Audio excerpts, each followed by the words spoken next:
Olá! O caso de hoje aconteceu nos Estados Unidos, e hoje vamos contar a história de uma garota que foi covardemente torturada durante 3 meses, até a sua morte. Esse vídeo foi produzido com base em artigos, vídeos e notícias sobre o assunto. Não temos a intenção de chocar, criar qualquer sensacionalismo ou desrespeitar as famílias envolvidas. Deixe nos comentários se você já conhecia ou não esse caso, se você sabe ou não algum detalhe que não foi mencionado nesse vídeo. E claro, você pode sugerir novos casos para trazermos aqui. Desde já agradecemos a sua atenção. No vídeo de hoje vamos falar sobre o caso de Sylvia Likens.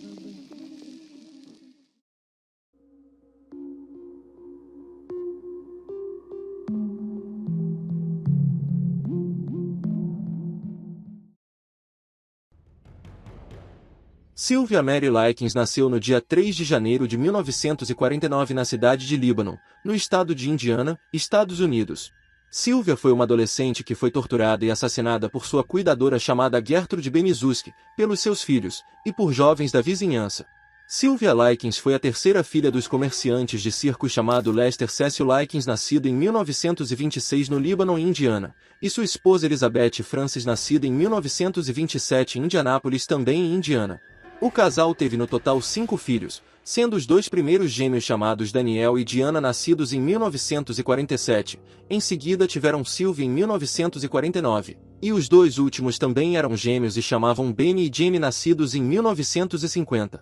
Por mais que Sylvia fosse uma garota animada, ela tinha o costume de sorrir com a boca fechada, porque em sua arcada dentária faltava um dente frontal. Esse dente veio a cair por causa de uma briga que teve com seus irmãos durante uma brincadeira quando era mais nova. Sylvia era uma garota apaixonada por música, principalmente por Beatles. Além disso, ela assumiu a responsabilidade de ser a protetora de sua irmã mais nova Jenny. E segundo os relatos de Jenny, por várias vezes as duas saíam para visitar um ringue de patinação que ficava perto de sua casa. Jenny Likens era a única filha do casal que sofria de poliomielite, e como consequência dessa doença, Jenny tinha uma de suas pernas mais fraca do que a outra, fazendo com que ela mancasse visivelmente, e sendo forçada a usar uma cinta de aço que ficava ligada à sua perna mais fraca. Durante a sua adolescência, Sylvia por algumas vezes trabalhou como babá para ganhar o seu dinheiro, e ela também já chegou a entregar cartas, passar roupas, e a maioria das vezes, entregava esse dinheiro para sua mãe para ajudar em casa. Sylvia foi descrita em relatos como uma garota amigável, determinada e bastante animada, e pelos seus amigos e familiares mais íntimos, era chamada carinhosamente de Cookie. O casamento de seus pais era visivelmente complicado, já que eles brigavam frequentemente por causa de dinheiro e pelo desgaste de aparentemente um não ajudar o outro. Lester e Elizabeth Likens eram vendedores ambulantes de circos que apareciam na cidade de Indiana, principalmente durante o verão, e o casal vendia coisas como doces, salgados e bebidas como cerveja e refrigerante. Por conta do trabalho, a família se mudava com muita frequência, e ainda assim eles passavam por dificuldades financeiras, já que nem sempre as vendas atingiam a expectativa. Devido a esses altos e baixos na vida de Lester e Elizabeth, o casal chegou ao seu limite e decidiram se divorciar em 1964, mas nenhum dos dois mudaram de profissão. Assim, Lester e Elizabeth ainda conviviam juntos quando iam trabalhar nos circos. Como nenhum dos dois conseguia ficar com os 5 filhos, o casal decidiu então separá-los, ficando Daniel, Diana e Benny morando com Lester, e Sylvia e Jenny morando com Elizabeth. Antes e depois de seus pais se separarem, Daniel, Diana e Benny acompanhavam Lester e Elizabeth nas viagens para ajudar com o trabalho. Já Sylvia e Jenny foram desencorajadas pelos pais a fazer o mesmo, porque eles queriam um futuro diferente para as filhas. Como resultado dessa decisão, as duas irmãs frequentemente ficavam hospedadas na casa de amigos e parentes, e por diversas vezes, as garotas ficavam na casa de sua avó. Em junho de 1965, Sylvia e Jenny estavam morando com sua mãe em Indianápolis, mas em 3 de julho do mesmo ano, Elizabeth foi detida por suspeita de roubo, e depois de alguns dias foi presa por furto em uma loja de conveniência, fazendo assim com que as garotas fossem morar junto com seu pai e com seus outros irmãos. Depois de um tempo com todos os seus filhos morando no mesmo lugar, Lester viu que Sylvia e Jenny tinham se acostumado com a vida que levavam em Indianápolis, e viu também que as garotas já tinham se apegado a algumas amizades. Por causa disso, Lester percebeu que talvez elas não iriam se acostumar com a sua rotina, e foi pensando nisso que ele providenciou uma casa para as garotas se hospedarem. E após uma rápida pesquisa, ele encontrou uma mulher chamada Gertrude Benizuski, que era mãe de duas meninas chamadas Paula e Stephanie Benizuski, com quem Sylvia e Jenny fizeram amizade enquanto estudavam na Arsenal Technical High School.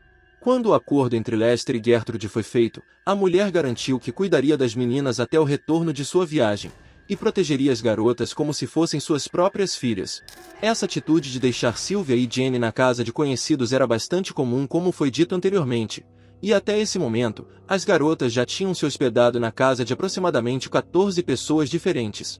Gertrude Nadine Van Fossen nasceu no dia 19 de setembro de 1928 na cidade de Indianápolis, no estado de Indiana. Gertrude era a terceira de 6 filhos de Rio Marcos Van Fossen Sr. e de sua esposa Molly Myrtle, sendo os dois nativos de Illinois e descendentes de americanos e holandeses. Em 5 de outubro de 1939, Gertrude presenciou seu pai morrer com 50 anos por um ataque cardíaco.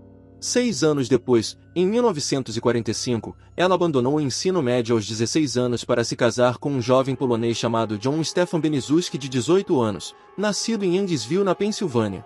Gertrude teve 4 filhos com John, sendo eles Paula, Stephanie, John Jr. e Mary Benizuski, e por mais que seu marido tivesse um temperamento bipolar, fazendo com que frequentemente a agredisse, o casal permaneceu junto por um pouco mais de 10 anos até se divorciarem.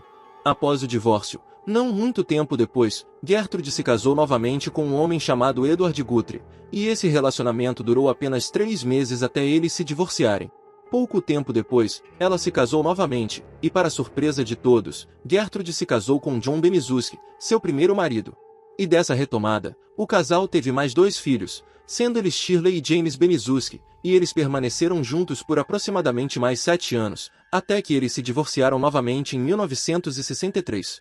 Algumas semanas depois do seu terceiro divórcio, Gertrude, que estava com cerca de 35 anos, começou um relacionamento com Dennis Leroy, um jovem soldador de 20 anos que também a agredia com frequência.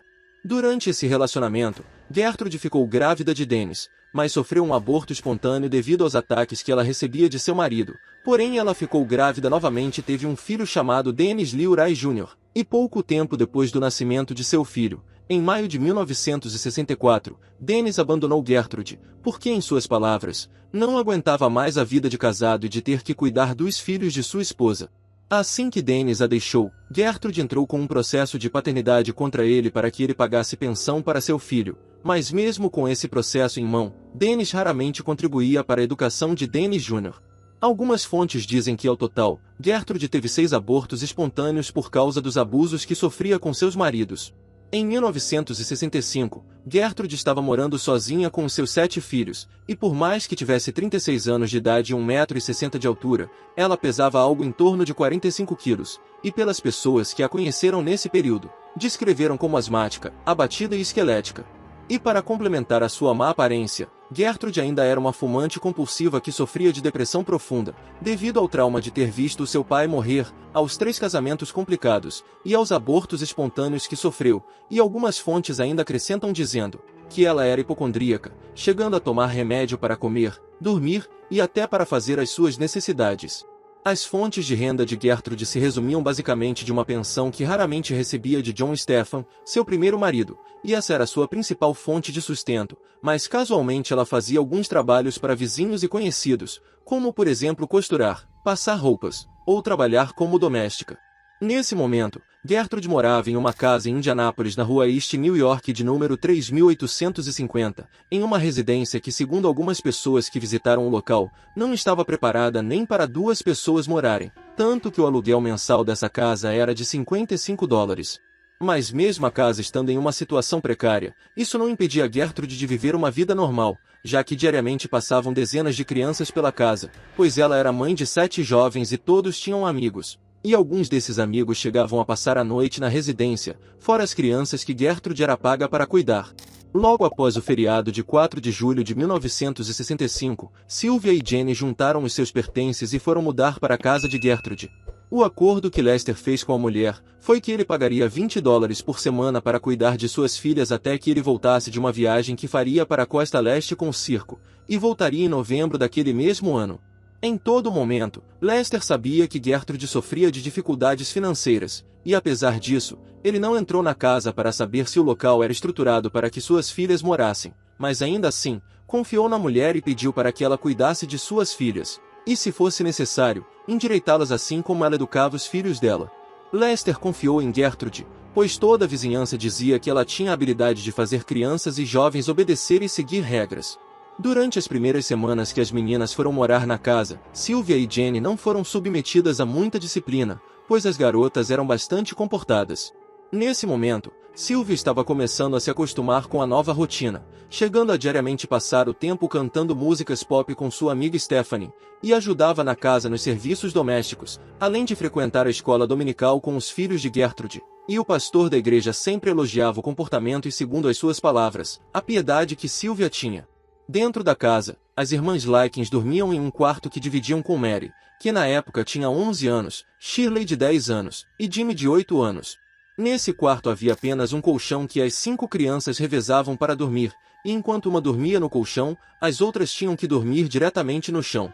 Por mais que Lester tinha feito o acordo de pagar $20 semanais para Gertrude, depois de 2 semanas, ele começou a atrasar nos pagamentos, fazendo com que eles chegassem 1 ou 2 dias atrasado.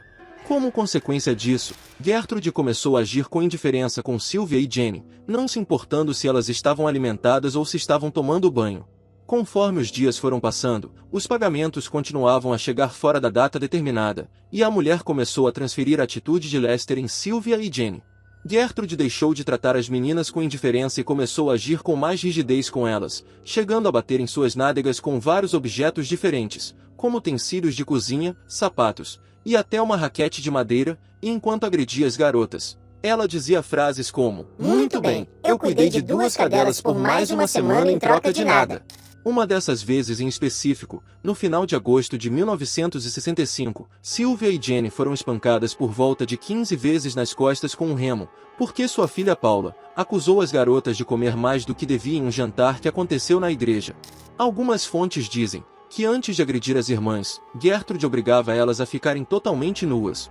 Conforme a mulher descontava as suas frustrações em cima das jovens, Gertrude começou a gostar do que estava acontecendo em sua casa, fazendo com que os abusos deixassem de ser semanais e começassem a se tornar diários. Além disso, cada dia que passava, ela se tornava mais sádica, apreciando cada segundo que as meninas sofriam em suas mãos.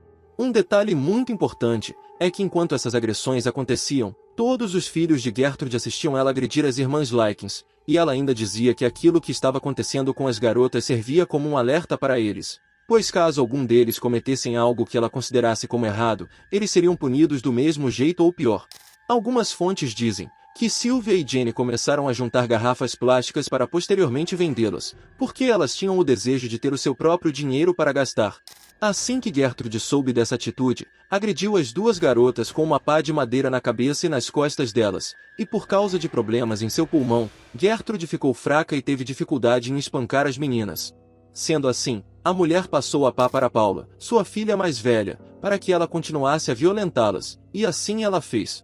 Em meados de agosto do mesmo ano, Gertrude começou a concentrar os seus ataques em Sylvia, sendo a sua principal motivação o ciúme que tinha da aparência, da juventude e da pureza que a menina tinha. E algumas fontes também dizem que a mulher focou Sylvia, porque ela tinha compaixão de Jenny já que ela era mais nova e tinha deficiência em uma de suas pernas. Ainda no mesmo mês, Sylvia estava conversando com Jenny e Stephanie, e comentou que ela tinha um namorado em Long Beach, na Califórnia, e segundo as suas palavras, ela conheceu esse garoto naquele ano quando a sua família estava passando um tempo na Califórnia. Quando Sylvia disse que tinha um namorado, Gertrude, que estava passando pelo cômodo, perguntou se ela já tinha feito alguma coisa com algum menino, e Sylvia, sem saber do que exatamente Gertrude estava falando, respondeu: "Acho que sim." E disse que uma vez ela tinha ido patinar com os meninos da cidade de Long Beach, e em uma dessas vezes, ela foi até o estacionamento da praia que eles estavam, e se deitou debaixo das cobertas com o seu namorado. Assim que ouviu essas palavras, Gertrude perguntou: "Por que você fez isso, Sylvia?" E Sylvia respondeu: "Eu não sei, eu só fiz." Alguns dias depois dessa conversa, Gertrude tornou a comentar sobre o que Sylvia tinha feito com aquele garoto. Assim, Gertrude disse: "Você está ficando com o estômago inchado, Sylvia. Parece que você vai ter um bebê." Inocentemente, Sylvia pensou que Gertrude estava brincando com ela, e respondeu: "É verdade, minha barriga está ficando muito grande." Logo em seguida, Gertrude falou para Sylvia e para as outras meninas da casa, que sempre que elas fizessem alguma coisa com um menino, elas teriam um bebê, e isso não era correto para elas. Assim sendo, Gertrude começou a chutar os órgãos genitais de Sylvia. Assim que Gertrude parou de agredir a menina, Paula começou a sentir ciúmes da beleza de Sylvia e da atenção que sua mãe dava para ela. Assim, a jovem empurrou Sylvia da cadeira que estava sentada e gritou: Você não serve nem para sentar em uma cadeira, Sylvia. Como resposta a esse acontecimento, Sylvia, em seu único ato de vingança, começou um boato na escola onde estudava que Stephanie e Paulo estavam se prostituindo, já que as duas estavam se relacionando com garotos mais velhos, e estavam saindo até com homens casados. Um garoto da escola onde as meninas estudavam, falou para Stephanie que Sylvia tinha começado esses boatos sobre elas. Assim que voltaram para casa, Stephanie questionou Sylvia sobre o rumor que estava sendo espalhado pela escola, e Sylvia, de prontidão, respondeu que tinha sido ela quem começou com todo esse alvoroço.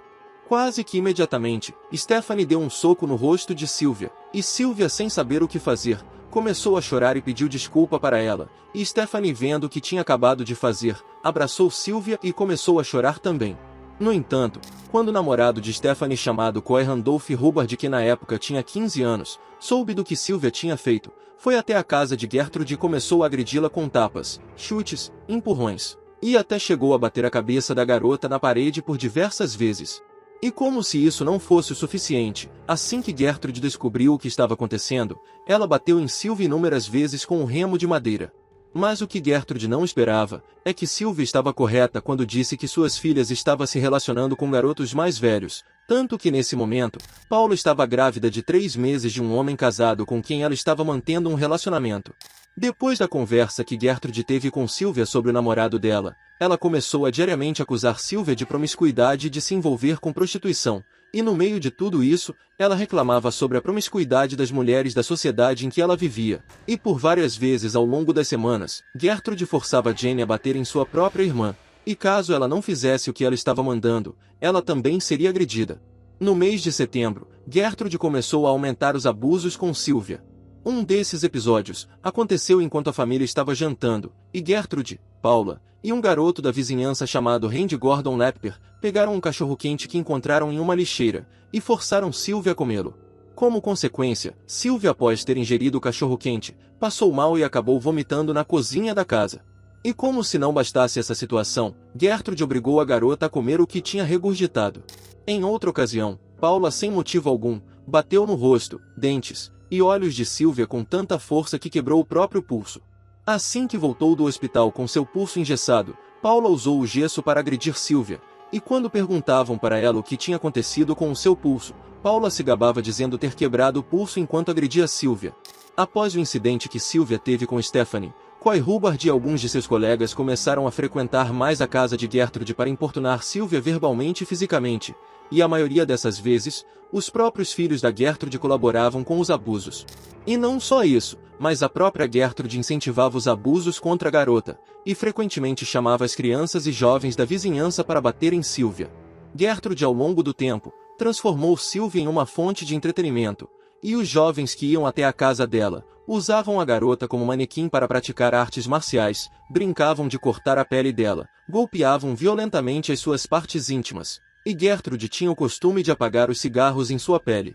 Uma vez em suas sessões de humilhação, Gertrude e os adolescentes que a acompanhavam, forçaram Sylvia a se despir no meio da sala de estar da casa, e introduzir uma garrafa de refrigerante de 2 litros em suas partes íntimas. Alguns dias depois desse acontecimento, Gertrude proibiu Sylvia de frequentar a escola, pois a garota tinha confessado ter roubado uma roupa de ginástica da escola, porque ela precisava usar essas roupas quando ia fazer exercícios nas aulas, e Gertrude tinha se recusado a comprá-las. Como resposta, Gertrude chicoteou Sylvia com um cinto de 7,6 centímetros de largura, e enquanto ela agredia a menina, dizia o porquê Sylvia não deveria ter relações sexuais antes do casamento, e entre uma chicoteada e outra, Gertrude chutava agressivamente os órgãos genitais da menina. Quando Sylvia começou a chorar por causa dos ataques, Stephanie apareceu e tentou controlar a sua mãe dizendo: "Para! Ela não fez nada." Mas não foi o suficiente para parar a mulher. Depois disso, Gertrude queimou as pontas dos dedos de Sylvia com fósforos e agrediu ela com o cinto por mais alguns minutos. Dias depois desse ocorrido, Gertrude agrediu repetidamente Jane com o mesmo cinto, depois que ela supostamente descobriu que a garota tinha roubado um único tênis da escola para usar em seu pé que não tinha deficiência. O que muita gente pode ficar se perguntando é por que as meninas não alertaram algum responsável do que estava acontecendo com elas. O motivo disso é que as irmãs Likens tinham medo de dizer para seus pais ou adultos da escola o que estava acontecendo, e como resposta a isso, Gertrude aumentara ainda mais os abusos contra elas, principalmente Jane, já que ela tinha sido ameaçada pela Gertrude de que caso ela dissesse algo para alguém, ela seria torturada no mesmo grau que sua irmã estava sofrendo. Por mais que Gertrude não fazia seus abusos com Jane, a menina ainda sofria bullying e humilhações vindo das outras meninas da vizinhança, além de regularmente ser ridicularizada ou agredida quando falava da situação de Sylvia. Ao longo dos meses, os pais das irmãs Likens, sempre que podiam, voltavam à cidade de Indianápolis para visitar as suas filhas. A última vez que eles foram até a casa foi no dia 5 de outubro de 1965. Nesse dia, Lester e Elizabeth se reuniram para visitar as filhas, e nenhuma das meninas esboçou qualquer tipo de sinal de que estavam sofrendo algum tipo de maus tratos. Isso aconteceu porque nem Gertrude nem seus filhos saíram de perto delas. Assim que Lester e Elizabeth saíram da casa, quase que imediatamente Gertrude olhou para Sylvia e disse: O que você vai fazer agora, Sylvia? O que você vai fazer agora, já que eles foram embora? Em setembro de 1965, Sylvia e Jane encontraram Diana, a sua irmã mais velha, em um parque próximo à casa de Gertrude. Nesse momento, as garotas tomaram coragem e informaram Diana sobre os abusos que estavam sofrendo nas mãos de Gertrude, e ainda disseram de tudo que Sylvia estava passando nas mãos de sua cuidadora. Um detalhe que é importante ressaltar é que em nenhum momento as garotas informaram o endereço de onde estavam morando. Assim que Diana escutou tudo aquilo, não acreditou no que estava acontecendo, imaginando que meninas estavam exagerando sobre o que realmente estava acontecendo. Alguns dias depois, Sylvia e Jane encontraram novamente Diana no mesmo parque que elas tinham se encontrado anteriormente, mas desta vez, as garotas estavam acompanhadas de uma das filhas de Gertrude, a Mary. Nesse encontro, Sylvia disse a Diana que estava com fome, e rapidamente Diana deu um lanche que estava carregando para sua irmã comer. Nenhuma das meninas informaram Gertrude do que aconteceu no parque, mas no final do mês, Mary contou esse episódio em um jantar de família. Como resultado disso, Gertrude acusou Sylvia de gula, e logo em seguida, a mulher e sua filha Paula começaram a espancar e sufocar a garota. Enquanto estavam agredindo a garota, a dupla teve a ideia de dar um banho escaldante para limpar a Sylvia do pecado que cometeu. Assim, elas encheram a banheira da casa com água fervente, tiraram a roupa da garota, e submergiram ela dentro da banheira. Como Sylvia estava debaixo d'água, ela prendeu a sua respiração pelo máximo tempo possível, mas assim que chegou ao seu limite perdeu a consciência. Não satisfeita com o que estava acontecendo, Gertrude segurou os cabelos de Sylvia e bateu a cabeça dela na quina da banheira até que ela despertasse. E assim que Sylvia acordou, ela afundou a cabeça novamente, e esse processo aconteceu por várias vezes naquele dia. Pouco tempo depois desse acontecimento, um homem que morava nas redondezas da casa de Gertrude chamado Michael John Monroe ligou para a escola onde as meninas estudavam, para denunciar anonimamente que avistou uma menina com feridas abertas em todo o corpo, e que essa menina morava na casa de Gertrude Benizuski. Como as irmãs Likens não iam para a escola há alguns dias, uma enfermeira da escola foi enviada para ir até a casa para investigar sobre a denúncia que relataram. Quando a enfermeira chegou até a casa, Gertrude falou que Sylvia tinha fugido de casa uma semana antes, e que ela não sabia para onde ela tinha ido de fato, e disse que Sylvia estava ficando fora de controle, e que essas feridas abertas eram resultado dessa vida que estava levando. Gertrude ainda acrescentou dizendo que Sylvia era uma má influência para os seus filhos e para as crianças da vizinhança. Depois de ter recolhido o depoimento de Gertrude, a enfermeira voltou para a escola e mais nenhuma investigação foi feita. Um dos vizinhos que moravam do lado da casa era um casal de meia-idade chamados Raymond Vermillion e Phyllis Vermillion.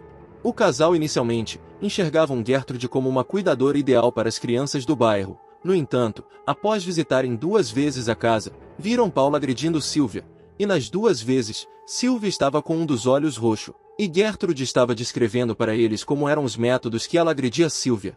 Nessas visitas que fizeram, o casal percebeu que Sylvia estava extremamente dócil, tanto que eles descreveram a garota como uma menina que estava em uma situação zumbificada, e por mais que Raymond e Feliz testemunharam essas coisas, eles nunca falaram dos maus tratos para as autoridades. No dia 1º de outubro de 1965, Diana, a irmã mais velha de Sylvia, descobriu que suas irmãs estavam morando na casa de Gertrude Benizuski. Sendo assim, ela foi até a casa visitá-las na esperança de criar uma conexão e encontrar uma forma de manter contato regular com elas. Assim que chegou até a casa, Gertrude não permitiu a entrada dela na residência, dizendo que ela tinha a permissão de seus pais para administrar com quem Sylvia e Jane podia ou não conversar. Com isso, Gertrude expulsou Diana de sua casa. Por volta de 2 semanas depois desse incidente, Diana encontrou Jane perto da casa e perguntou como que ela e Sylvia estavam. Jane, de forma inesperada, respondeu: Não posso falar com você, ou eu terei problemas. Algumas semanas depois, Gertrude começou a maltratar e atormentar Sylvia cada vez mais. Em uma dessas ocasiões, Gertrude ergueu uma faca para Sylvia e a desafiou para uma luta, e a garota simplesmente respondeu: Eu não sei lutar. Ainda assim, Gertrude foi para cima da garota e fez um corte leve em sua perna. Conforme a agressividade, frequência e a brutalidade das torturas foram aumentando, Sylvia por consequência começou a sofrer de incontinência urinária, que basicamente é a perda do controle da urina. Em 6 de outubro de 1965, Sylvia foi impedida de ir ao banheiro, sendo forçada a fazer as suas necessidades em suas roupas. Como forma de punição por sua incontinência urinária, Gertrude jogou Sylvia no porão e a amarrou. Enquanto estava amarrada, Sylvia era constantemente mantida sem roupa, raramente alimentada e sem acesso à água. Como a garota estava amarrada e não tinha como se mover, por várias vezes ela fazia as suas necessidades no chão, e Gertrude obrigava ela a ingerir a sua própria urina e fezes. Às vezes, Gertrude mudava a posição que a garota estava amarrada. Dependendo de qual punição Sylvia iria receber, ela poderia ficar amarrada sentada, deitada no chão com suas mãos e pés amarrados, ou no corrimão da escada do porão, fazendo com que ela ficasse de pé e que mal tocasse os pés no chão. As torturas que Gertrude fazia, regularmente eram interrompidos quando ela assistia os seus programas favoritos na televisão, já que nesse momento a mulher parava tudo o que estava fazendo para assistir a esses programas. Ao longo do tempo, Gertrude viu que podia ganhar um dinheiro e continuar com as torturas com Sylvia. Sendo assim, ela começou a cobrar 5 centavos das crianças da vizinhança para que elas pudessem ver, humilhar, espancar e cortar a jovem Sylvia. Durante o período que Sylvia estava aprisionada no porão, Gertrude frequentemente pedia a ajuda de seus filhos e das crianças da vizinhança para amordaçar e colocar Sylvia na banheira com água fervente, e em seguida esfregar sal em suas feridas. Em um desses episódios, Gertrude, com a ajuda de seu filho John Jr., que na época tinha 12 anos de idade, pegaram uma fralda usada de seu filho Dennis, que tinha por volta de 1 ano de idade, e esfregaram a fralda no rosto de Sylvia. Logo em seguida, Gertrude deu meio copo de água para ela, e disse que aquilo era tudo que ela receberia pelo resto do dia. No dia 22 de outubro de 1965, Sylvia Likens estava sofrendo de desnutrição extrema, mas isso não impediu que John Jr. fosse até o porão para humilhá-la oferecendo uma tigela de sopa, mas com a condição que ela comesse usando apenas seus dedos. Assim que Sylvia ia em direção à tigela de sopa, John Jr. tirava a tigela do alcance de Sylvia, e assim, John ficou alguns minutos brincando com a garota, até que se cansou e voltou para o andar de cima da casa com a tigela cheia de sopa. Nesse mesmo dia, Gertrude fez um acordo com Sylvia de que ela poderia dormir dentro de casa, com a condição de que ela aprendesse a controlar a sua urina. Naquela noite, Sylvia acordou Jane e pediu secretamente para ela buscar um copo d'água, já que ela não tinha bebido água há alguns dias. Para a infelicidade de Sylvia, na manhã seguinte, Gertrude descobriu que ela tinha urinado em si mesma naquela noite, e como punição por essa atitude, Sylvia foi forçada mais uma vez a introduzir uma garrafa de refrigerante de 2 litros em sua vagina com todos os filhos de Gertrude assistindo à humilhação, e após Gertrude se cansar, ela mandou Sylvia de volta para o porão. Ainda no mesmo dia, em 23 de outubro de 1965, pouco tempo depois de Sylvia ser mandada para o porão, Gertrude gritou para a garota voltar para a cozinha da casa. Quando a menina chegou até a cozinha, a mulher começou a conversar sobre a dignidade de Sylvia, e no meio dessa conversa ela perguntou para a jovem: Você sabe o que é uma tatuagem? E Sylvia apenas acenou com a cabeça indicando que sim. Em seguida, a mulher virou para a garota e disse: Você marcou os meus filhos, então agora eu vou marcar você. Em seguida, Gertrude aqueceu uma agulha usando uma vela, e usando essa agulha quente, começou a escrever a frase "Sou uma prostituta e orgulho disso" no abdômen de Sylvia.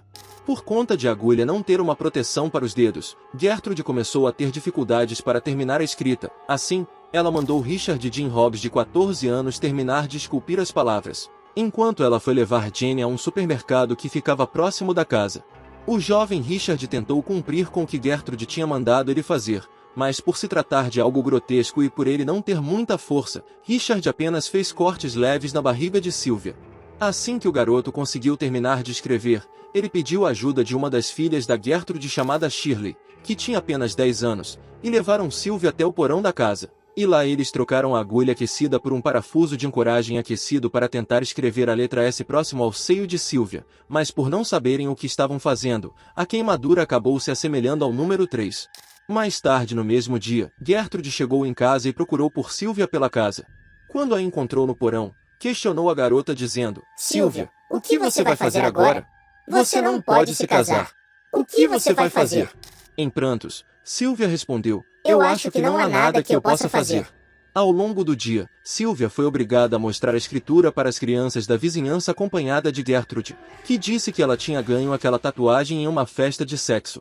Durante a noite daquele dia, Sylvia, antes de dormir, chamou sua irmã e sussurrou em seu ouvido: Jenny, eu sei que você não quer que eu morra, mas eu vou morrer, tenho certeza. No dia seguinte, em 24 de outubro de 1965, Gertrude examinou as marcas que foram feitas no abdômen de Sylvia, viu que elas não estavam cicatrizando, e que a garota estava queimando de febre. Com isso em vista, a mulher começou a arquitetar um novo plano. Rapidamente Gertrude acordou Sylvia, pegou uma caneta e um papel, e começou a ditar para a garota o que ela iria escrever. O que a mulher tinha em mente era dar um fim em Sylvia e incriminar um grupo de garotos da vizinhança de abusar e mutilar o corpo de Sylvia. Assim, Gertrude obrigou a garota a escrever uma carta de despedida, e na carta estava escrito: ao Sr. e Sra. Likens. Eu fugi de casa e saí com uma gangue de garotos no meio da noite, e eles disseram que iam me pagar se eu desse o que eles queriam. Então eu entrei no carro e todos pegaram o que eles queriam, e quando terminaram, me espancaram e me deixaram feridas no meu rosto e em todo o meu corpo. Também escreveram na minha barriga, que sou uma prostituta e tenho orgulho disso. Eu fiz quase tudo o que pude para deixar a Gertrude brava, e ainda fazer ela gastar mais dinheiro do que ela tem. Rasguei um colchão novo e fiz xixi nele. Também fiz ela gastar dinheiro com o médico que a Gertrude não podia pagar, e ainda deixei ela em uma pilha de nervos, inclusive todos os seus filhos também. Logo após Sylvia terminar de escrever a carta, Gertrude pegou o papel, e foi até Jenny e seu filho John Jr. para explicar o final de seu plano. Gertrude pretendia obrigar Jenny e John Jr. a vendar Sylvia, e levá-la até um bosque que ficava próximo ao bairro onde morava, conhecido como Floresta do Jimmy, e assim que os garotos chegassem até o lugar, abandonassem Sylvia para morrer lá.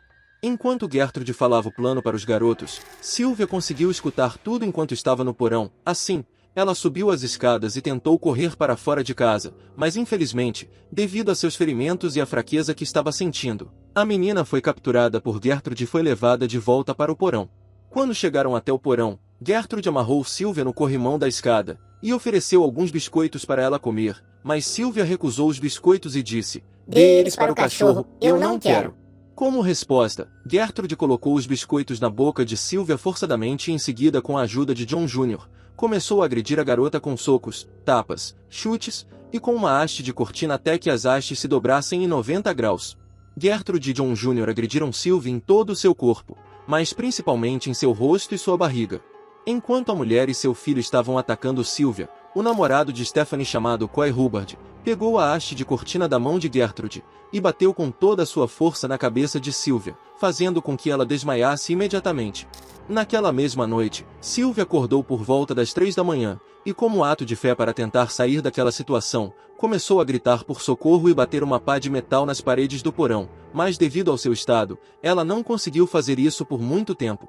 Uma das vizinhas da casa escutou os barulhos e pensou em informar a polícia do que estava acontecendo, mas ela mudou a sua decisão quando os barulhos e os pedidos de socorro pararam depois de alguns segundos. Na manhã de 26 de outubro de 1965, Sylvia estava extremamente debilitada, fazendo com que ela não conseguisse se movimentar ou sequer falar de maneira correta. Assim que Gertrude viu a situação da jovem, levou ela até a cozinha, prensou Sylvia de pé contra a parede, e tentou alimentá-la com um donut e um copo de leite. Quando percebeu que Sylvia não estava comendo pois não estava conseguindo mastigar o donut nem engolir o leite, Gertrude jogou ela no chão e a arrastou de volta para o porão. Logo após Gertrude deixar a garota, Sylvia começou a entrar em estado de delírio, começou a gemer de dor e sussurrar algo que ninguém pôde entender. Logo que Paula viu como a garota estava se comportando, se aproximou dela e mandou ela soletrar o alfabeto, mas infelizmente, Sylvia não conseguia dizer nada além das 4 primeiras letras. Em resposta a isso, Paula ficou com raiva e disse que se ela não se levantasse e soletrasse o alfabeto, ela iria pular e pisar com os 2 pés em cima de Sylvia. Sylvia então tentou se levantar para não passar por mais essa agressão, mas devido ao seu esforço, a garota acabou se defecando. Assim, Gertrude mandou Sylvia se levantar e se limpar. Ao longo do dia, Gertrude, seus filhos e algumas crianças da vizinhança se reuniram no porão da casa preocupados com o que estava acontecendo com Sylvia. Assim que todos estavam presentes, Sylvia com muito esforço levantou um de seus braços e começou a apontar e a citar o nome de cada um deles. Quando Sylvia apontou para Gertrude e disse seu nome, a mulher entrou em desespero e disse: Cale a boca, Sylvia. Você sabe muito bem quem eu sou. Minutos depois desse acontecimento, um dos filhos de Gertrude deu uma pera podre para Sylvia comer, mas infelizmente ela não conseguiu sequer morder a fruta, e disse que podia sentir que os seus dentes estavam frouxos. Jenny, que estava próxima, respondeu: Você não se lembra, Sylvia? Seu dente da frente caiu quando você tinha 7 anos. Depois disso, Gertrude disse para Jenny sair do local. Mais tarde naquele dia, John Jr. pegou uma mangueira de jardim e começou a jogar água em Sylvia na tentativa de dar um banho na garota, e como resposta, Sylvia tentou se levantar e sair desesperadamente do porão, mas antes que pudesse chegar até as escadas, a garota veio a desmaiar. Por causa de mais uma desobediência, Gertrude pisou de maneira agressiva na cabeça de Sylvia por inúmeras vezes, e depois ficou de pé encarando a menina. Depois disso, Gertrude ordenou que todos saíssem do porão, e deixaram a Sylvia desmaiada por algumas horas. Por volta das 17h30, Richard Hobbs voltou até a casa de Gertrude e seguiu diretamente para o porão. Assim que chegou, Richard se deparou com Stephanie levando Sylvia para tomar banho, enquanto chorava abraçada com a garota. Logo, o menino se juntou a Stephanie e ajudou ela a banhar a jovem.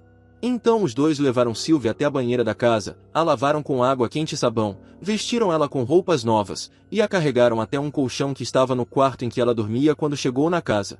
Um tempo depois de terem colocado a garota deitada no colchão, Sylvia começou a sussurrar seu último desejo. Com a voz baixa e trêmula, Sylvia disse: Eu queria que o papai estivesse aqui. Stephanie, me leva para casa. Sem saber o que fazer, Stephanie virou para sua irmã mais nova Shirley e disse: Não se preocupe, vai ficar tudo bem com ela. Minutos depois, Stephanie percebeu que Sylvia não estava mais respirando. Assim, ela tentou fazer respiração boca a boca para tentar reanimá-la. E Gertrude, que estava próxima, disse com voz alta para as crianças que estavam na casa que Sylvia estava fingindo que estava morta. Mas infelizmente, aos 16 anos de idade, Sylvia Likens não resistiu aos seus ferimentos e veio a falecer. Depois que Sylvia já não esboçava sinal de vida, Gertrude começou a agredir o corpo da menina com um livro enquanto gritava que Sylvia era falsa.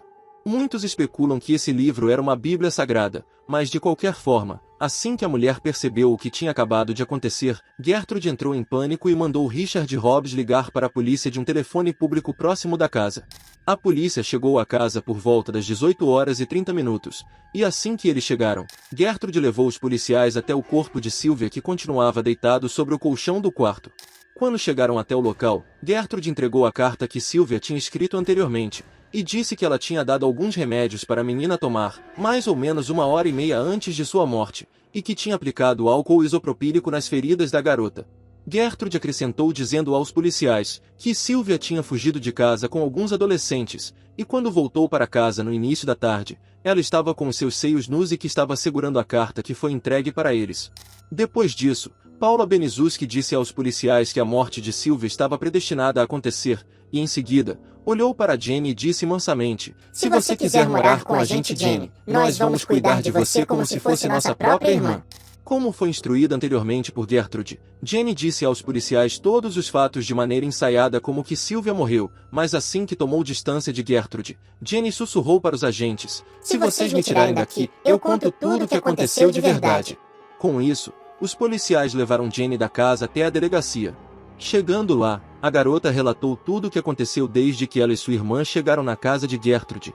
Somente com o depoimento de Jenny, os policiais prenderam Gertrude, Paula, Stephanie, John Jr., Coy Hubbard e Richard Hobbs por suspeita de assassinato ainda no mesmo dia. Paula, Stephanie, John Jr. e Coy Hubbard foram colocados sob custódia em um centro de detenção juvenil da cidade. Já Mary, Shirley, James e Richard Hobbs foram colocados no Indianapolis Children's Guardians Home, que basicamente era um abrigo de emergência para crianças que sofreram algum tipo de abuso ou que foram abandonadas. Todos, incluindo Gertrude, foram detidos sem direito à fiança até que o julgamento acontecesse. Nos depoimentos iniciais, Gertrude negou qualquer tipo de envolvimento na morte de Sylvia, porém, no dia 27 de outubro de 1965, ela confessou ter conhecimento que seus filhos e as crianças da vizinhança, principalmente Paula e Coy, abusavam fisicamente e emocionalmente de Sylvia, e ainda disse: "Foi a Paula que fez a maior parte do dano, e o Coy batia muito nela também." Ainda nos depoimentos, Gertrude assumiu ter forçado Sylvia a dormir no porão por 3 vezes, e o motivo dela ter feito isso com a menina foi porque ela se urinou enquanto estava dormindo. Quando os policiais criaram a teoria que o motivo principal de Sylvia se tornar incontinente urinária foram os impactos que recebeu em seus rins, Gertrude se demonstrou evasiva e confusa em relação a isso. Já Paula, em suas declarações, admitiu sem nenhum arrependimento que espancou Sylvia por inúmeras vezes nas costas com um cinto, que quebrou seu pulso enquanto batia no rosto da garota, e todos os seus atos de brutalidade. John Jr. disse aos policiais que agredia Sylvia com frequência e que na maioria das vezes usava seus punhos para espancar a garota, além de contar que queimava Sylvia com fósforos sempre que dava vontade, e que sua mãe também queimava a adolescente com cigarros. Além dessas pessoas, outras 5 crianças da vizinhança foram presas por terem participado das torturas com Sylvia, sendo elas Michael Monroe, Randy Lepper, Anna Siscoe, Darlene McGuire e Judy Duke. E todas foram presas no dia 29 de outubro de 1965, mas foram liberadas futuramente sob a custódia de seus pais e sob a intimação para comparecer como testemunhas nos próximos julgamentos. Depois que os policiais foram até a casa de Gertrude, as autoridades começaram a estudar o corpo de Sylvia para descobrir pelo que a menina tinha passado e qual foi a real causa de sua morte.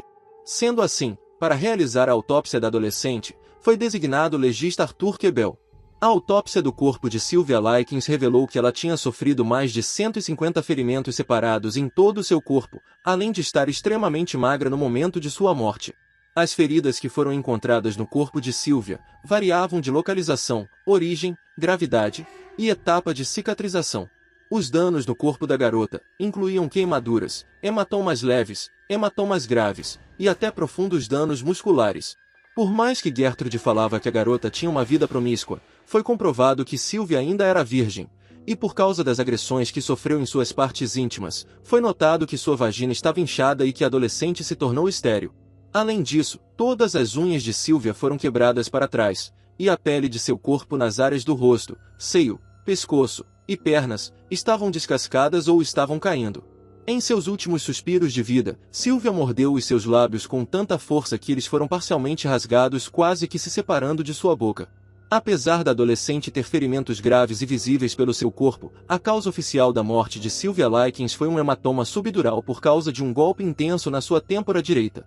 Algumas pessoas dizem que esse forte golpe que a garota recebeu foi quando Coy Hubbard bateu em sua cabeça com uma haste, e o que ajudou o hematoma a se agravar foram os fortes chutes que Gertrude deu em sua cabeça horas antes de falecer. Mas de qualquer forma, as torturas diárias e a desnutrição extrema foram fatores que contribuíram para a morte da garota.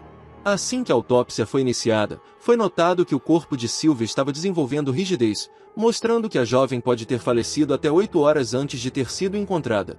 Além disso, o legista percebeu que Sylvia tinha tomado banho recentemente, muito possivelmente após a sua morte, e deixou claro que esse banho pode ter acelerado a perda de temperatura corporal, assim, acelerando o processo de rigidez muscular.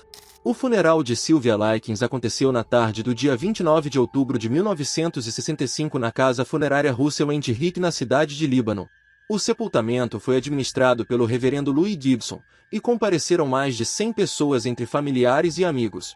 Durante o enterro, o reverendo fez um discurso para Sylvia, e no discurso Louis disse: "Todos nós temos nosso tempo de passagem, mas nenhum de nós vai sofrer como a nossa irmãzinha sofreu em seus últimos dias de vida." Louis aproximou do caixão que estava aberto durante todo o funeral e continuou dizendo: "Sylvia Likens foi para a eternidade." Depois disso, o caixão de Sylvia foi colocado no carro fúnebre e levado até o cemitério Oak Hill. O carro em que o caixão de Sylvia estava foi acompanhado de mais 14 veículos. Na lápide da adolescente, foi escrito apenas: "Nossa querida filha." No dia 30 de dezembro de 1965, foi iniciado o processo de julgamento de Gertrude Benizuski, Paula Benizuski, John Benizuski Jr., Richard Hobbs e Coy Hubbard. Os 3 foram acusados de assassinato em primeiro grau pelas torturas e abusos que causaram a morte de Sylvia Likens. 3 semanas antes, Stephanie Benezuski tinha sido liberada da custódia através de um habeas corpus, já que seu advogado conseguiu tirá-la do processo, alegando que a acusação não tinha provas suficientes para sustentar que Stephanie teve participação na morte de Sylvia. Mas ainda assim, Stephanie concordou em testemunhar com a sua família e contra todas as pessoas que estavam sendo acusadas de tirar a vida da adolescente. Algumas fontes dizem que enquanto o processo de prisão estava acontecendo, o psicólogo Edward Strain fez alguns testes para entender melhor como que estava a saúde mental de Gertrude. Em seus relatos posteriores ao exame, Edward disse: "Ela é fria. Às vezes sua mente fica distante. Enquanto eu estava fazendo as sessões com ela, eu tinha a impressão de que ela não estava lá." Ainda nesses testes, o psicólogo pediu para Gertrude desenhar um autorretrato, e assim que a mulher terminou de desenhar, Edward ficou assustado com o resultado, já que Gertrude tinha desenhado uma figura feminina, mas em suas mãos, ao invés de dedos, existia uma espécie de navalha. Depois de realizar alguns testes com ela, Edward diagnosticou Gertrude como uma mulher com a personalidade histérica com tendências excessivamente sádicas. O psicólogo acrescentou dizendo que enquanto ela fazia as torturas com Sylvia, estava em plena consciência, e ainda sentia uma espécie de excitação. Outros especialistas interrogaram Gertrude para entender melhor o que passava na cabeça da mulher. Um desses especialistas foi Candace DeLong, que disse que além de sádica, Gertrude tinha ciúmes e inveja de Sylvia, pois a adolescente a lembrava de tudo que ela não tinha, e de tudo que ela perdeu ao longo da vida. Como por exemplo, a sua beleza, sua dignidade, e até mesmo a sua virgindade, o que explicaria o porquê de Gertrude ter gravado aquelas palavras no abdômen da jovem garota. No dia 16 de março de 1966, foi realizada uma audiência de pré-julgamento. Vários psiquiatras se apresentaram e testemunharam perante o juiz Saul Isaac Rabi, e disseram as suas conclusões sobre as avaliações psiquiátricas que fizeram com os acusados pelo assassinato de Sylvia. Durante esse pré-julgamento, o juiz percebeu que todos os especialistas relataram que todos os acusados eram capacitados para serem julgados, tirando qualquer possibilidade de qualquer transtorno mental. No dia 18 de abril de 1966, houve o julgamento de Gertrude Benezuski e de seus filhos Paula Benezuski, John Benezuski Jr., e dos jovens Richard Hobbs e Decoy Hubbard no edifício chamado City County da cidade de Indianápolis. Os integrantes que faziam parte da acusação eram o advogado Leroy K. Neal e a advogada Marjorie Wesser, que tinham como objetivo conseguir que os acusados fossem condenados à pena de morte. Os advogados de acusação argumentaram perante o juiz que todos os réus deveriam ser julgados juntos, já que eles agiram em conjunto em seu crime contra Sylvia, e que se caso o juiz optasse por julgá-los separadamente, ele não teria real perspectiva do que realmente aconteceu, fazendo com que ele não tivesse controle dos acúmulos de crimes cometidos. Durante o julgamento, os advogados de acusação e defesa expressaram as suas opiniões, e questionaram ao tribunal se a pena de morte seria justa para os réus mais jovens, já que eles não podiam dizer com certeza se uma mãe é 100% responsável pela conduta de seus filhos. Os advogados de defesas designados foram William Erbecker para Gertrude Benezuski, George Rice para Paula Benezuski, James D. Neder para Richard Hobbs, e Forrest Bowman para John Benezuski Jr. e Coy Hubbard. Os advogados de Richard, Coy, Paula e John Jr. alegaram que seus clientes foram pressionados por Gertrude a participar do martírio de Sylvia. Nos dias 2 e 3 de maio de 1966, Jenny Likens testemunhou contra todos os 5 acusados, e declarou repetidamente que cada um dos 5 abusou fisicamente e emocionalmente de sua irmã, e ainda acrescentou dizendo que Sylvia nunca tinha feito nada para provocar as agressões. Ainda em seu depoimento, Jenny disse que também sofreu agressões e humilhações vindo dos acusados, mas em uma intensidade bem menor.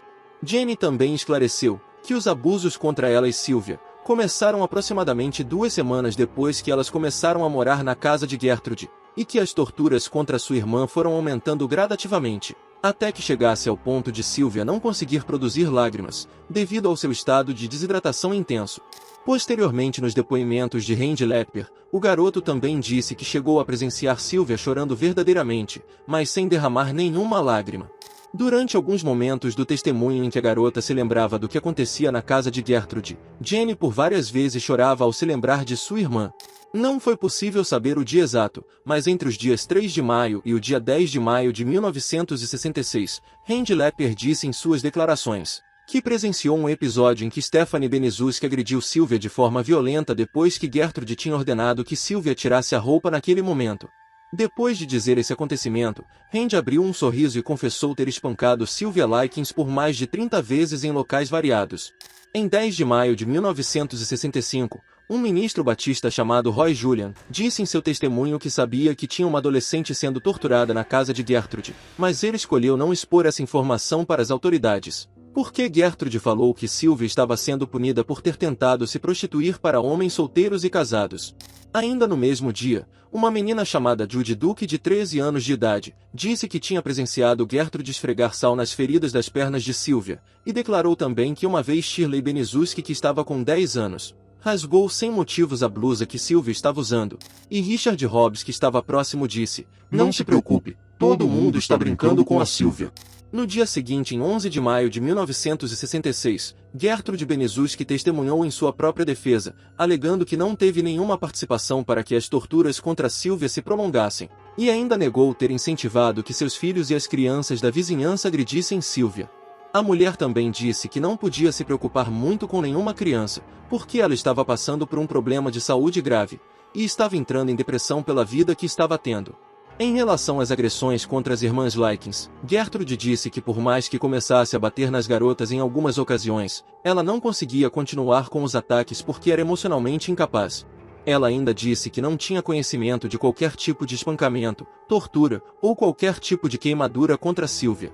2 dias depois, em 13 de maio de 1966, Richard Hobbs testemunhou em sua defesa, dizendo que presenciou Gertrude chamando Sylvia para a cozinha no dia 23 de outubro de 1965, e disse que depois de alguns segundos de conversa, Gertrude começou a gravar as palavras no abdômen de Sylvia com uma agulha que foi aquecida em uma vela, e que depois de um tempo, a mulher entregou a agulha em suas mãos e ordenou que ele terminasse de marcar a garota. Richard também disse em seus depoimentos que após sair da casa no dia 23 de outubro de 1965, acreditava que Sylvia não estaria mais na casa de Gertrude, pois ela tinha lhe dito que pretendia se livrar da adolescente no dia 25 de outubro. O jovem também disse que após estar presente na morte de Sylvia, ele voltou para casa tranquilamente para assistir o final do programa de TV chamado The Lloyd Texton Show. Ainda no mesmo dia, Mary Benezuski foi chamada para depor como testemunha de defesa. Mary, quando começou a fazer as suas declarações, começou a chorar e admitiu que foi ela quem aqueceu a agulha que Richard usou para escrever no abdômen de Sylvia. A garota também disse no seu testemunho que sua mãe não tinha nenhum remorso pelo sofrimento de Sylvia, que se tornava cada vez mais agressivo, e ainda citou um exemplo de uma vez que Gertrude estava sentada em uma cadeira na varanda de sua casa fazendo crochê, enquanto observava uma garota da vizinhança chamada Anna Cisco agredindo Sylvia. No final do dia 13 de maio de 1966, Grace Sargent foi a última testemunha. Grace estava testemunhando em favor da acusação, e descreveu um episódio em que se sentou perto de Paula Benezuski no ônibus que levava até a igreja, ouviu Paula se enaltecer de ter quebrado o próprio pulso enquanto estava agredindo Sylvia, e que ela ainda disse: "Eu estava batendo nela, mas minha vontade era de matar." No dia 16 de maio de 1966, um dos médicos que interrogou Gertrude, chamado Dwight Schuster, foi designado pelo tribunal para testemunhar em nome da promotoria. Enquanto estava depondo, o advogado Leroy K. Neal questionou o médico sobre as entrevistas e avaliações que realizou com Gertrude, e Dwight disse que Gertrude era evasiva em relação às perguntas mais objetivas, e que em nenhum momento ela colaborou para chegar à solução do caso de Sylvia. O médico ainda disse ao longo de seu testemunho que acreditava convictamente que Gertrude estava em plenas faculdades mentais enquanto estava torturando Sylvia, e que permanecia sã até a data que ele a entrevistou. Dwight foi submetido a mais de 2 horas de um intenso interrogatório dirigido pelo advogado William Ehrbecker, o advogado de Gertrude, e ainda assim, o médico permaneceu firme em sua opinião sobre a saúde mental da mulher. Nos dias seguintes, os advogados de defesa e acusação começaram a atuar. Quem deu início ao procedimento foi a advogada e vice-promotora Marjorie Wesser, apresentando os seus argumentos finais, e deixou evidente a agressividade e a imparcialidade de todos os acusados em relação a Sylvia Likens, e enfatizou que em momento nenhum a garota provocou a ira de qualquer um deles. Marjorie, em sua declaração, descreveu o abuso que Sylvia sofreu como doloroso, e comparou o tratamento que a garota recebeu ao tratamento que os prisioneiros de campos de concentração recebiam. Em relação à ideia premeditada da morte de Sylvia, a advogada atraiu a atenção do júri para a carta que Gertrude forçou Sylvia a escrever no dia 24 de outubro, dizendo: "Essa mulher iria manter essa carta em segurança, até que ela e os outros algozes completassem o assassinato de Sylvia. E enquanto ela dizia essas palavras, Marjorie levantou uma foto de Sylvia que foi tirada em julho de 1965, e acrescentou dizendo: Gostaria que ela estivesse aqui hoje, com os olhos do mesmo jeito que está nessa foto, cheios de esperança, vida e expectativa. No dia de sua morte, praticamente não havia gordura em seu corpo. Ela não comia há uma semana. Nunca saberemos a dor e o sofrimento que Sylvia suportou. A única forma que temos de provar a dor que ela sentiu é a foto de seus lábios que foram mordidos até que caíssem em pedaços. William Ehrbecker, o advogado de Gertrude, apresentou seu argumento dizendo que sua cliente era desequilibrada e louca, fazendo com que fosse impossível avaliar a gravidade ou o nível de criminalidade que ela cometeu. E ainda disse: eu a condeno por ser uma assassina, mas digo que ela não é responsável por si, porque ela não está completamente aqui. Em seguida ele apontou para a cabeça de Gertrude e continuou dizendo: se esta mulher é sã, coloque-a na cadeira elétrica. Ela cometeu atos de degradação que você não cometeria a um cachorro. Ela muito provavelmente é louca ou ela não teria feito isso, mas caso sentencie alguma coisa contra essa mulher, terá que viver com a sua consciência lhe acusando pelo resto de sua vida por ter mandado uma mulher louca para a prisão ou para a cadeira elétrica. Ao longo de seu argumento, William levantou uma fotografia da autópsia de Sylvia e disse ao júri: olhem para os lábios dessa garota. Quão sádica uma pessoa pode ficar? Gertrude é completamente louca. Forrest Bowman, o advogado de John Benesuski Jr. e Coy Hubbard, iniciou o seu argumento criticando a decisão da promotoria por buscar a pena de morte para menores de idade. O advogado disse em seu argumento: gostaria de ter um momento da atenção do júri para explicar por que um jovem de 16 anos de idade e um garoto de 13 anos de idade não devem ser condenados à morte. A partir daí, Forrest não comentou as atrocidades que cada um fez com Sylvia, e disse repetidas vezes que não era justo culpar menores de idade por seus atos. George Rice, o advogado de Paula Benesuski, criticou em seu argumento a decisão do juiz de julgar todos os réus em conjunto, pois o advogado acreditava que dessa forma, cada réu seria culpado de uma coisa que não fez. George, em sua declaração, evidenciou que Paula e Gertrude foram as maiores participantes na tortura e na morte de Sylvia, mas ainda assim, o advogado disse que as evidências apresentadas contra sua cliente não correspondiam à real culpa dela na morte da garota, pois em nenhum momento Paula agrediu Sylvia a ponto dela ter alguma sequela. No final da argumentação de George, ele pediu que o júri inocentasse Paula pois ela era uma jovem que não teve a dignidade de ser julgada em um tribunal justo e aberto. James Nader, o advogado de Richard Hobbs, deixou evidenciado a coragem de Richard em optar em sua própria defesa mesmo passando por um interrogatório intenso e, segundo as palavras do advogado, um interrogatório selvagem.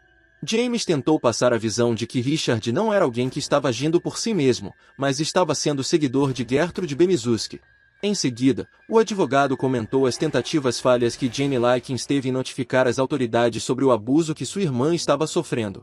Em seus argumentos finais, James Nader pediu que seu cliente fosse inocentado dizendo que Richard Hobbs era culpado de imaturidade e falta de julgamento, mas não do crime de assassinato.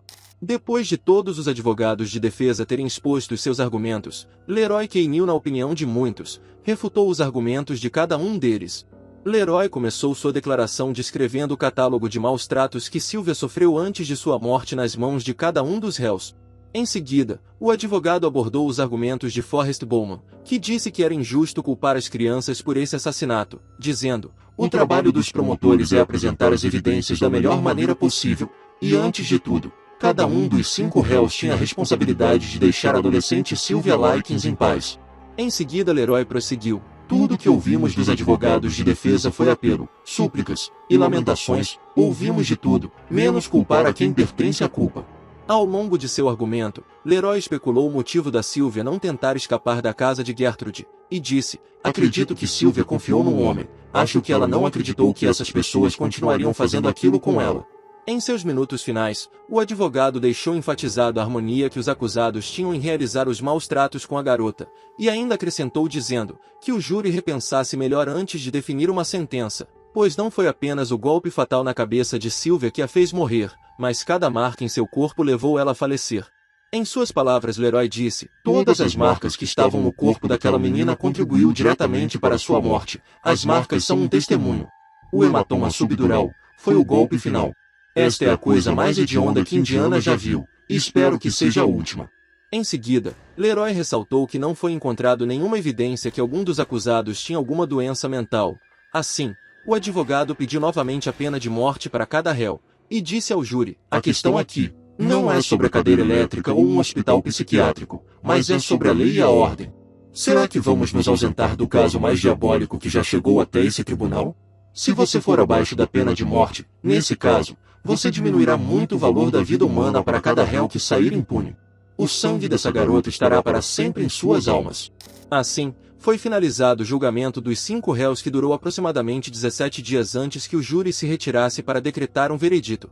Em 19 de maio de 1966, depois de 8 horas de deliberação, o grupo de 8 homens e 4 mulheres estabeleceu que Gertrude Benesuski foi culpada de assassinato em primeiro grau, e recomendaram a sentença de prisão perpétua. Paula Benesuski foi considerada culpada de assassinato em segundo grau, e também recebeu como sentença prisão perpétua. Richard Hobbs, Coy Hubbard e John Benesuski Jr. foram considerados culpados de homicídio culposo, e foi recomendado a sentença de 2 a 21 anos cada um dos réus, que seriam cumpridos no reformatório de Indiana. Assim que o juiz Saul Isaac Rabi divulgou os vereditos, Gertrude e seus filhos começaram a chorar e tentaram consolar um ao outro, enquanto Richard e Coy permaneceram tranquilos com a decisão. Pouco tempo depois da prisão de Gertrude, o Departamento de Bem-Estar Público do Condado de Marion colocou Mary, Shirley, Dennis e James sob os cuidados de famílias adotivas diferentes. Não sabemos se foi antes ou depois da mudança de lares, mas de fato, Mary, Shirley e James tiveram seus sobrenomes alterados de Benesuski para Blake. Já Dennis Lee Rice Jr. teve seu nome alterado Dennis Lee White. Por volta de 2 anos depois das sentenças, em 27 de fevereiro de 1968, Richard Hobbs, Coy Hubbard e John Benesuski Jr. receberam liberdade condicional do reformatório onde estavam. Em setembro de 1970, a Suprema Corte de Indiana reverteu as condenações de Gertrude e de Paula, com base no fato de que o juiz Saul Isaac não tinha aceitado realizar um julgamento separado para cada réu.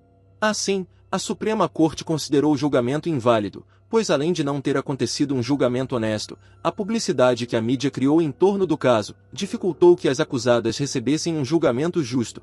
Sendo assim, Gertrude e Paula foram julgadas novamente em 1971.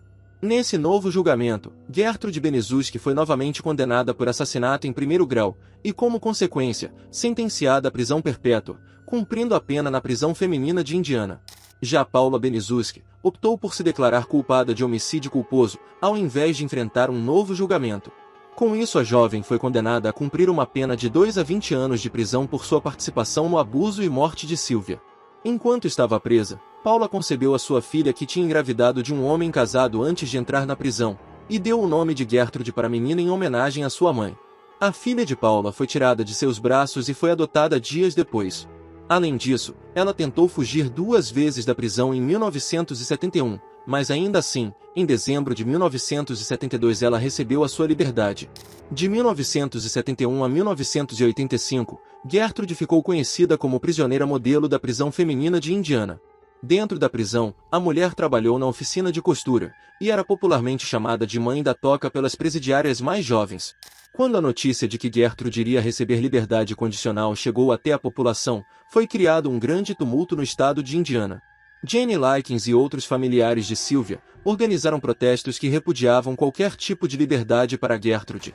Para ajudar Jane nos protestos, 2 grupos de anticrime viajaram para Indiana para se opor à liberdade da mulher e para apoiar publicamente a família Likens.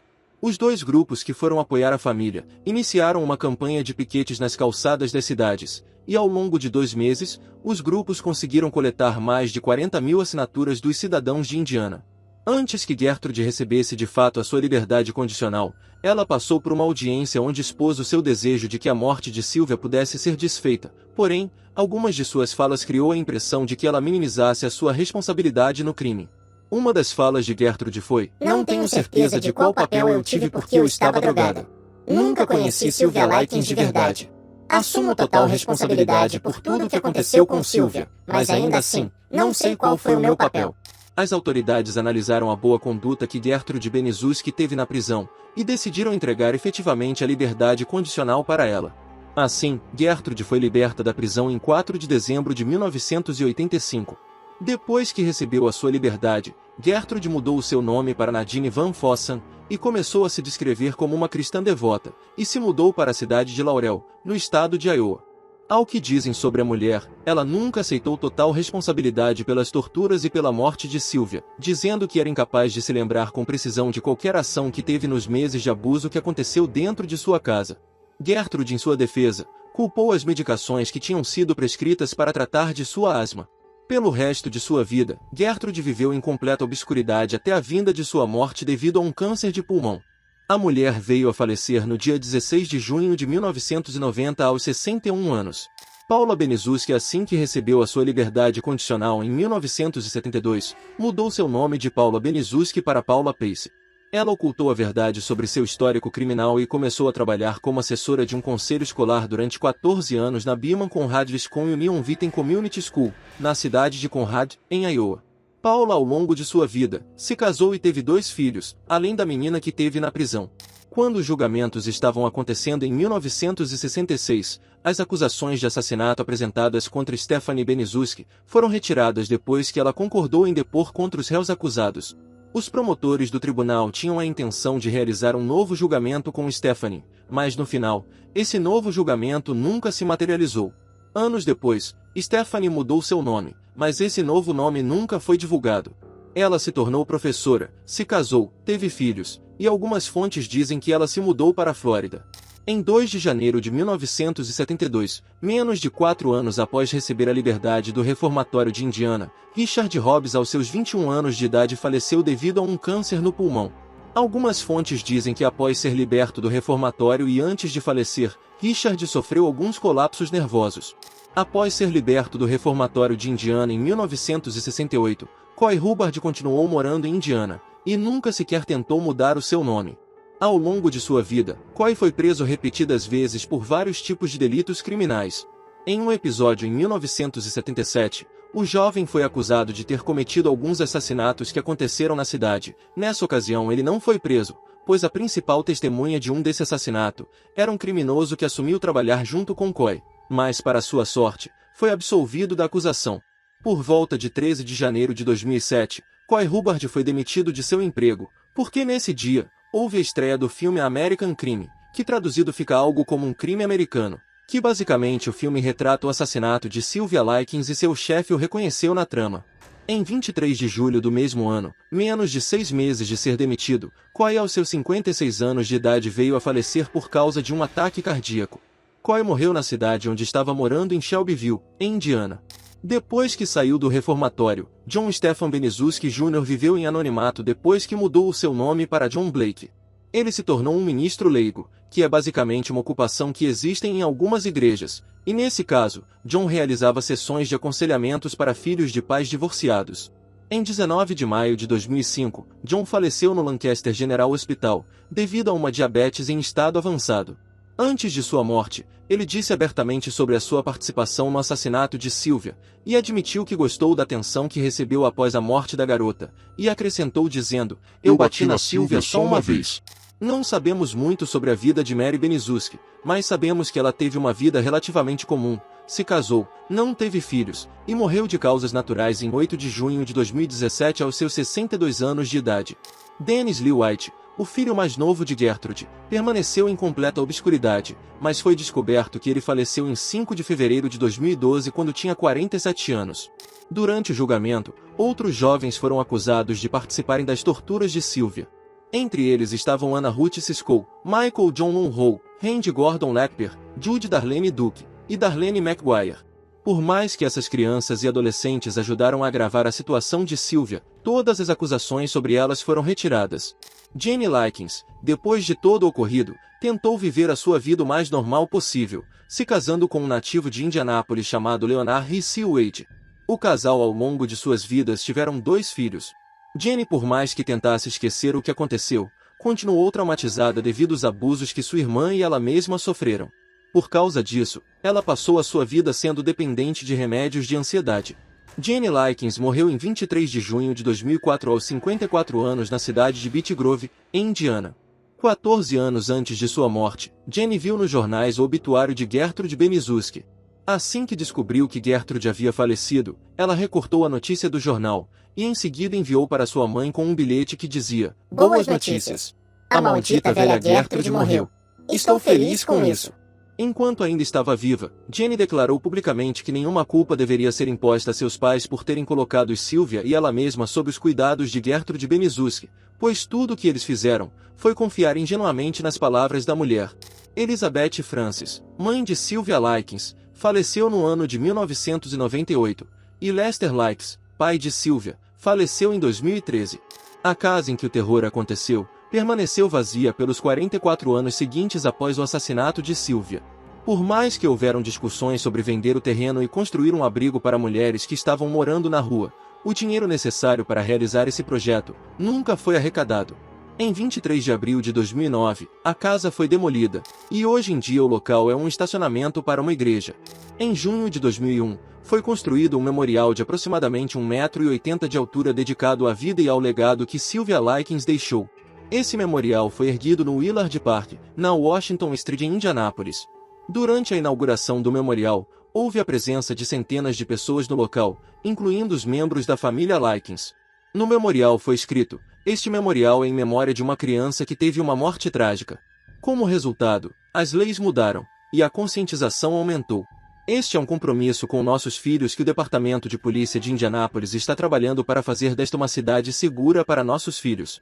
Em 10 de maio de 2015, a irmã mais velha de Sylvia, chamada Diana, foi juntamente com seu marido Cécio Knudson declarados desaparecidos.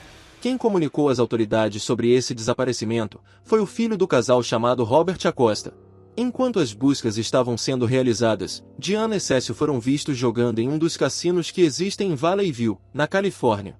Os dois foram gravados pelas câmeras de segurança deixando o local, por volta das 2 da manhã dentro de um carro. Robert entrou em contato com a polícia e apareceu na mídia pedindo por informações sobre o paradeiro de seus pais. Depois de 15 dias, por volta de 25 de maio de 2015, o casal foi encontrado em um lugar afastado na Califórnia. Cécio foi encontrado morto, e Diana foi encontrada com desidratação extrema. Imediatamente os policiais levaram a mulher para o hospital mais próximo de helicóptero. Em depoimentos posteriores, Diana disse que ela e seu marido estavam buscando um atalho, mas se perderam de seu destino e atolaram o carro, e quando a encontraram, ela estava sobrevivendo apenas com a água da chuva, e fazia alguns dias que não comia. Em 26 de outubro de 2015, Diana e alguns cidadãos de Indianápolis se reuniram na cidade de Lebanon para homenagear Sylvia Likens, e relembrar o que Sylvia suportou no seu 50º ano após a sua morte. No ano de 2010, foi fundado na cidade de Lebanon, Indiana, o Sylvia Child Advocacy Center, que basicamente é uma organização sem fins lucrativos, que tem como propósito proteger crianças e adolescentes de abusos físicos e psicológicos, negligências, e minimizar efeito dos eventos traumáticos. Inicialmente a organização se chamava Bon County Child Advocacy Center, mas o diretor da organização decidiu alterar o nome depois do acontecimento, e ainda acrescentou dizendo: "A coisa mais importante que podemos fazer para as crianças que estão feridas é dizer que estamos ouvindo elas, e isso foi algo que ninguém fez pela jovem Sylvia." A tortura e assassinato de Sylvia Likens é unanimemente considerado pelos cidadãos de Indiana como o pior crime já cometido no estado, e foi descrito por um investigador do Departamento de Polícia de Indianápolis como o caso mais sádico que ele já investigou. Esse foi o caso de Sylvia Likens, e eu vou ficando por aqui. Se gostou do vídeo, não se esqueça de se inscrever no canal e deixar o seu like e o seu comentário. Até o próximo vídeo e tchau!